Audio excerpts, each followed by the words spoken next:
What is up, YouTube, and welcome to this MCU video. I've been a bit silent on the old video front because, well, I've had a few technical issues and my camera hasn't been working, which is why there's no face cam on this video.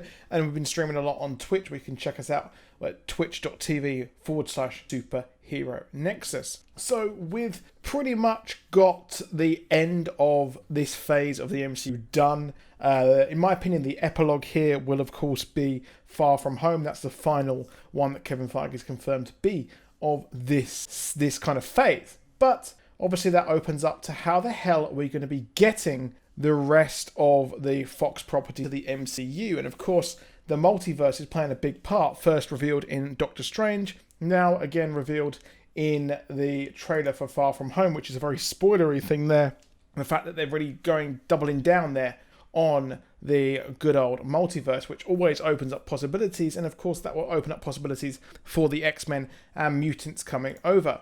Now, what you can have, of course, is mutants on a different Earth, and then we suddenly realise that, oh, mutants can exist on our Earth, and we start finding them, and the Charles Xavier of our Earth then creates the X-Men and comes through and things like that. Be interesting if they use the X-Men First Class movies as the alternate Earth. That would be pretty interesting. But they are, or at least the biggest fan favourite of the X-Men at the moment is Deadpool by far. Deadpool 2 wasn't as good, but I still enjoyed it.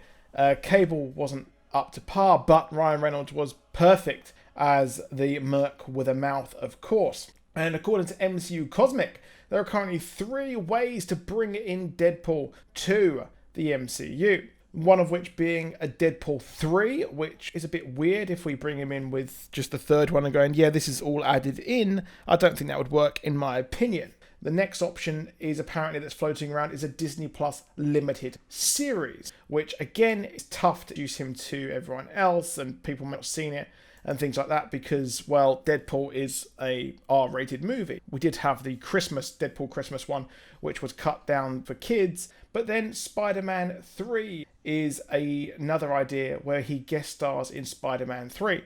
Spideypool is a big connection, and having these two work will be perfect. Tom Holland is perfect as the witty kind of Spider-Man, and having Deadpool featured in that is perfect. If Spider-Man will be introduced in the multiverse, the post-credit scene, or at least the continuation of the multiverse in Spider-Man, could be Deadpool being introduced that way.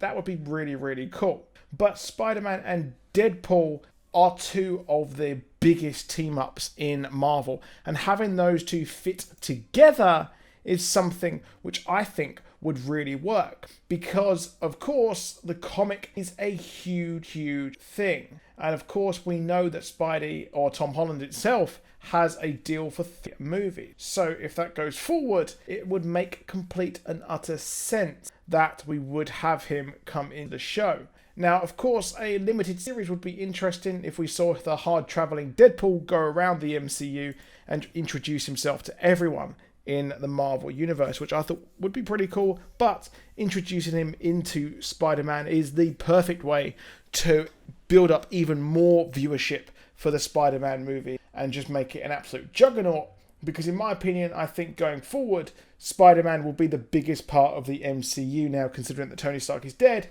and he moves to the rightful place of being the head, or at least the face, of the MCU like Tony Stark was for 10 years. But let me know what you think in the comments. Do you think that Spidey having a team up in his 3rd movie is the best idea, like I think myself? Let me know, and if you want more videos, let me know down below. Check us out on Twitch, twitch.tv/Superheronexus. I'll see you soon.